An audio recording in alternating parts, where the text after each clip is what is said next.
গাজাকে আগের অবস্থায় ফিরিয়ে আনতে সময় লাগতে পারে ৮০ বছর। সম্প্রতি প্রকাশিত এক প্রতিবেদনে এমন পূর্বাভাস জানিয়েছে জাতিসংঘ। এছাড়া গাজায় যুদ্ধ পরবর্তী পুনর্গঠনের জন্য $৪০ বিলিয়ন পর্যন্ত খরচ হতে পারে বলেও জানায় সংস্থাটি। আরও জানাচ্ছেন দাওয়ান মুবাশশিরা হোসেন। পেরিয়ে গেছে ৭ মাস, তবুও গাজায় থামেনি ইসরায়েলি বর্বরতা। গেল ৭ অক্টোবর থেকে গাজা উপত্যকায় চলা ইসরায়েল হামাস যুদ্ধে ধ্বংসস্তূপে পরিণত হয়েছে পুরো গাজা শহর।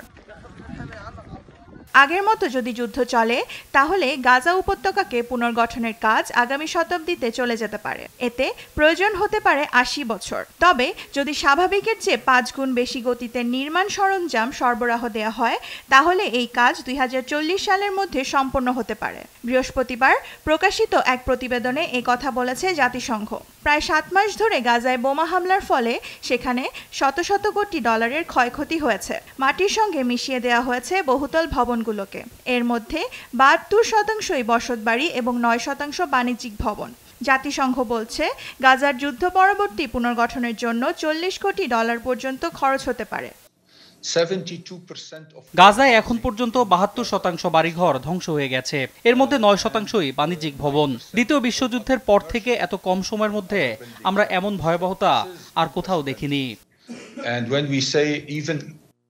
এদিকে ইউএনডিপির প্রতিবেদনে গাজার ভবনগুলো পুনর্নির্মাণের পাশাপাশি জনগণের আর্থিক অবস্থাকেও আগের অবস্থায় ফিরিয়ে নেওয়ার বিষয়টিকেও তুলে ধরা হয়েছে। প্রথম ৬ মাসের যুদ্ধে এরই মধ্যে দারিদ্র্যের হার ৩৮ থেকে ৬০% পৌঁছে গেছে।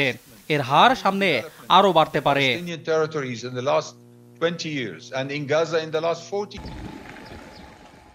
এছাড়া গেল কয়েকদিন আগে জাতিসংঘের আরেক প্রতিবেদনে জানানো হয় শুধুমাত্র গাজার ধ্বংসস্তূপ সরাতেই লেগে যেতে পারে ১৪ বছর। দাওয়ান মুবাশশিরা হোসেন, নিউজ ডেস্ক, দেশ টিভি।